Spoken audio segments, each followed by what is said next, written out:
శ్రమయందు ఓర్పు గలవారై ప్రార్థనయందు పట్టుదల కలిగి ఉండుడి. రోమా 12:12.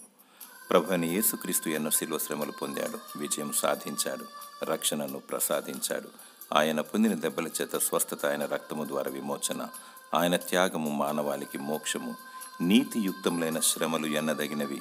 మహాశ్రమలో పాలివారు కాకుండా నిమిత్తము దినదినము ప్రభువును వెంబడిస్తూ ఆయన నామములో శ్రమలను అనుభవించాలి. శ్రమ ఓర్పును, ఓర్పు పరీక్ష నిరీక్షణను కలుగజేయును. ఓర్పు కలిగి ఉండాలి, అంతం వరకు సహించాలి. నీతి న్యాయం కొరకు పాటుపడాలి. నిరీక్షణ పొందుకొనుటకు, నిత్యరాజ్యం చేరుటకు పట్టుదలతో ప్రార్థించాలి. ఇరుకులో విశాలత కలుగుటకు కన్నీటితో ప్రార్థన చేయాలి. నశించుచున్న ఆత్మల కోసం దేవుని ఎదుట రోధించాలి. శ్రమల యందు అతిశయిస్తూ దేవుని స్తుతిస్తూ ఉండాలి.